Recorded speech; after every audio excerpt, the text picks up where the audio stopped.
Well, hello to all my physics pals. Paul Lake here with another physics problem solved. Hope you're doing well.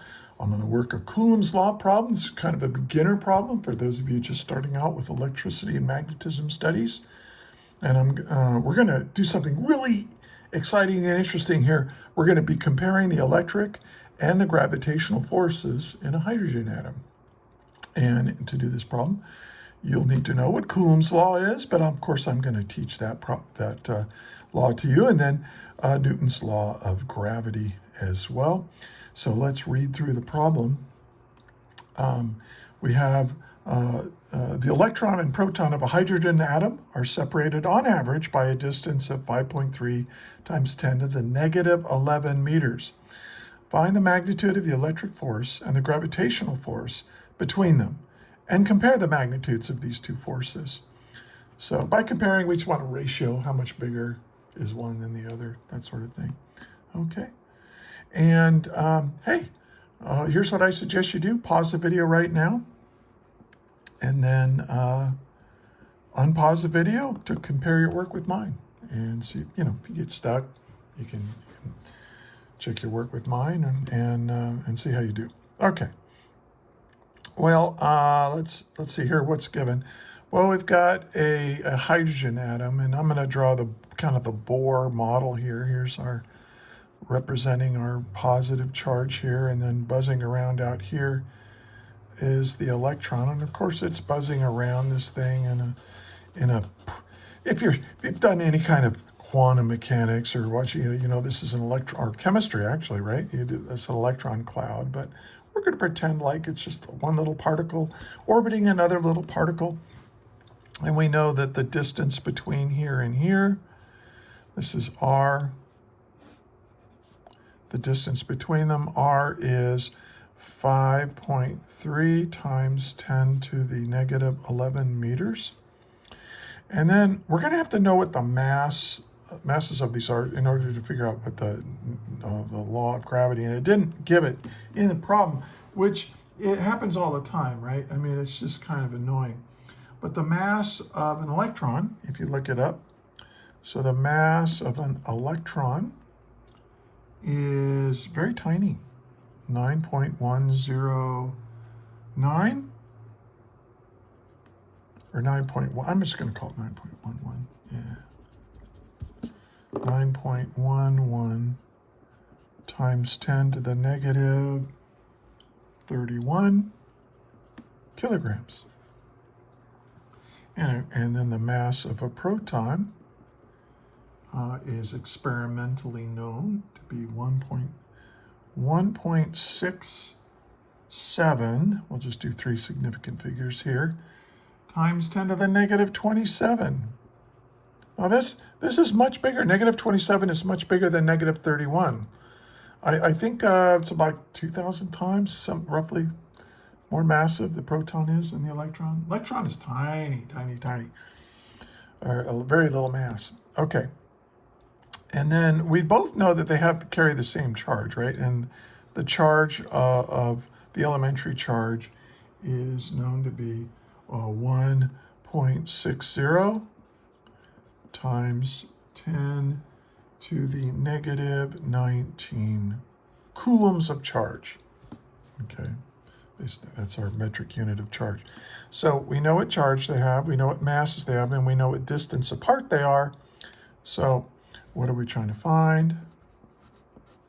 Well, we want the electric force between them. I'll call that F sub E. We want the gravitational force between them.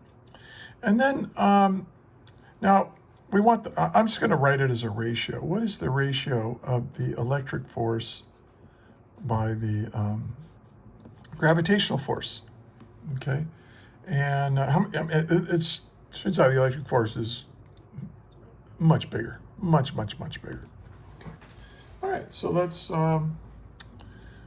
solve this. Okay, so let's first use Coulomb's law. Now I've got it. If you check in the description, I've got a lecture on Coulomb's law that you can find in a link, as well as more example problems. And I kind of make this equation list for everybody, you know. And here's the equation list for Coulomb's law. And here's Coulomb's law right here. And here's the electric constant. This is a permittivity of free space. We're not really going to be using this. And here's all the quantities listed. This is a good idea to do as you go along in physics, especially in E&M, because E&M gets really weird. There's a lot of crazy variables and quantities and stuff that aren't, you know, really aren't very intuitive. So it's good to keep an equation, not just an equation list, but also what are these quantities in here? What are the variables? What do they represent? How do we measure them? So that's a good idea. Anyway. So the electric force between two charged particles is given by Coulomb's law, which is the electric force is equal to the charge on one object times the charge on the other object divided by the distance squared in the r hat direction. Now here we don't really care about the direction, so we can get rid of the r hat and we can just take the absolute value of this.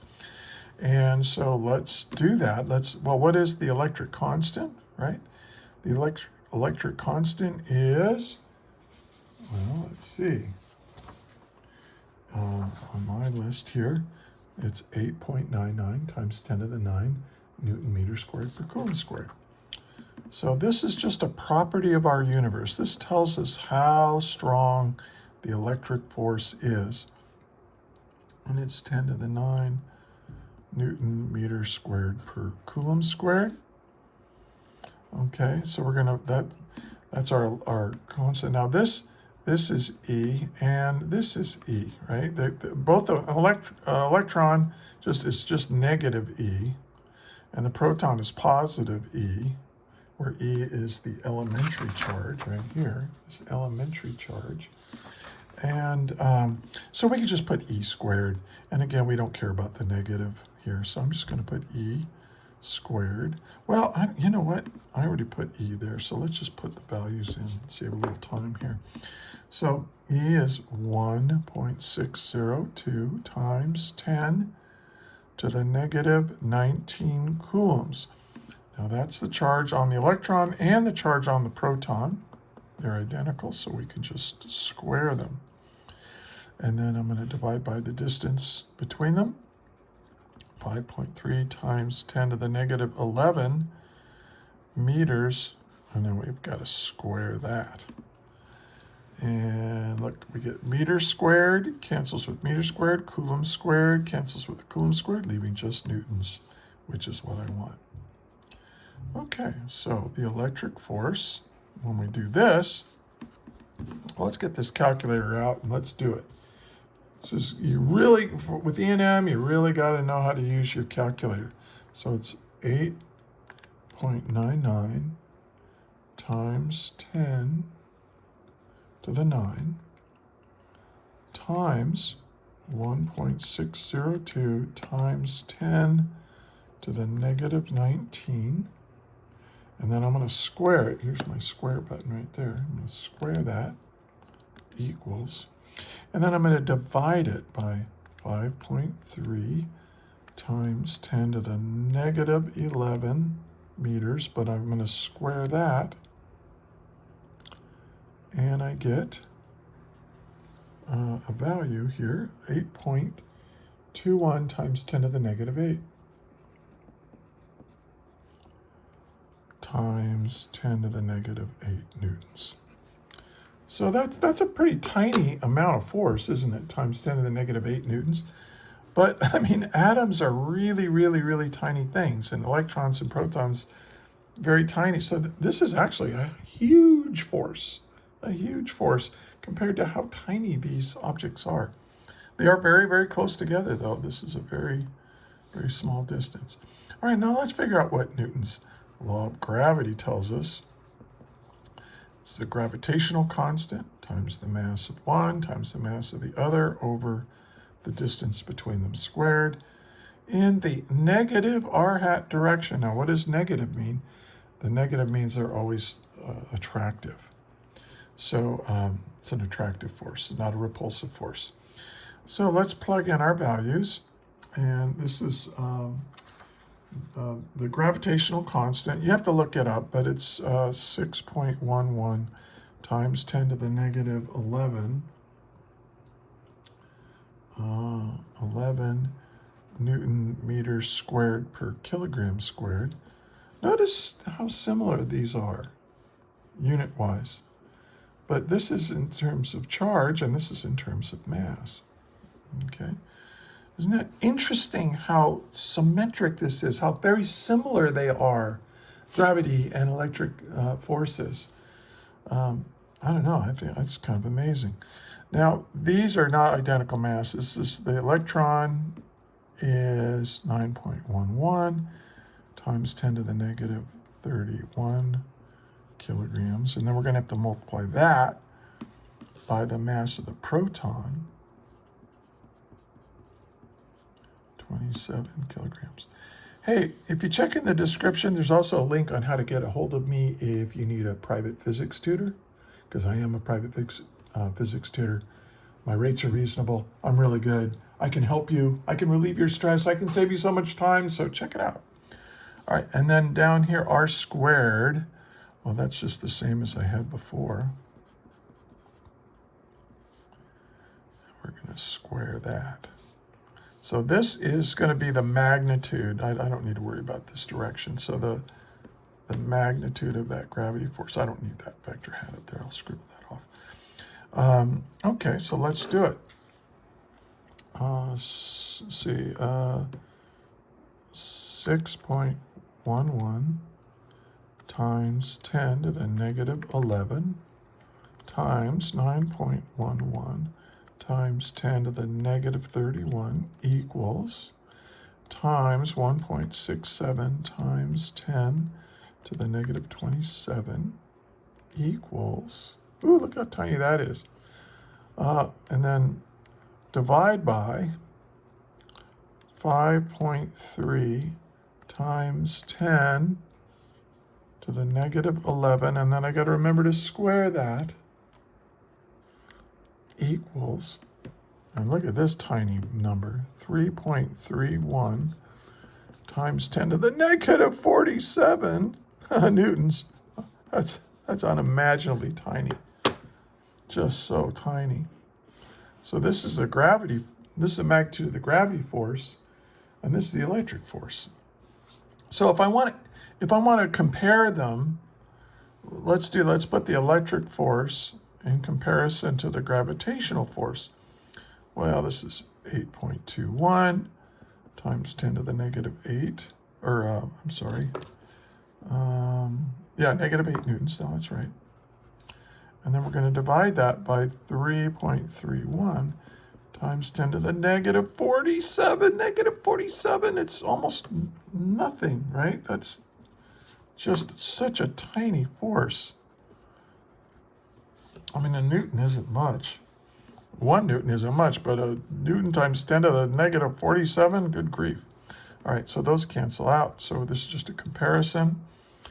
And so I'm going to do this. I'm going to go, I'll just type it in. 8.21 times 10 to the negative 8 divided by 3.31 times 10 to the negative 47.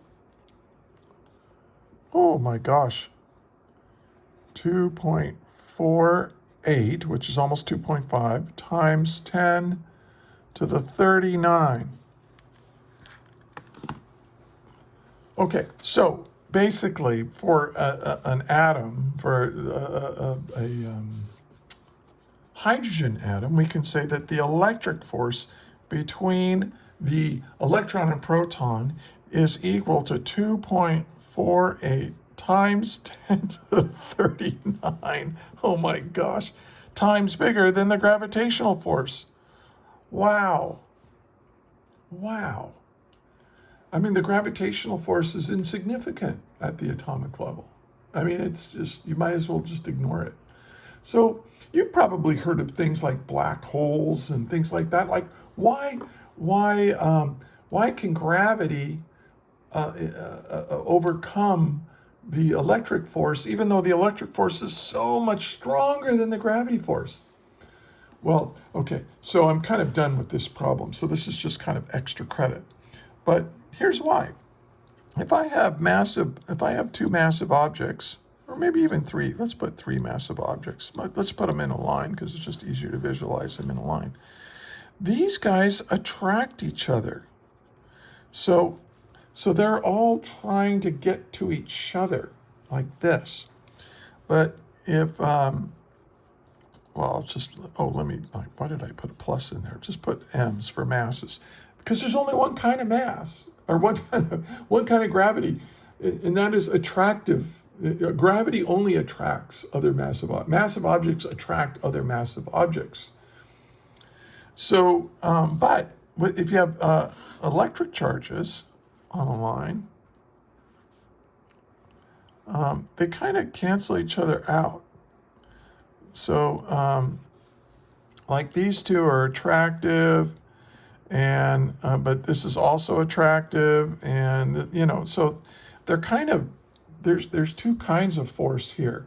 There's an attractive force and a repulsive force, and since nearly every object in the universe has just about the same, almost exactly the same amount of positive charge as negative charge in them, these repulsive and attractive charges can cancel themselves out. And so we don't all explode or whatever. But with gravity, if you have enough, even though gravity's super weak, I mean, look at that.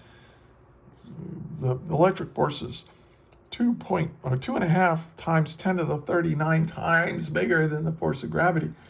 There's only one kind of mass. So if you get enough mass, you're going to have a whole lot of force, and that's what holds you on our little planet here. What's holding you on the surface is that beneath your feet. Look right down by your feet. I'm doing it now. There's a whole planet underneath your feet. And that whole planet of mass, that 6 trillion kilograms of mass beneath your feet.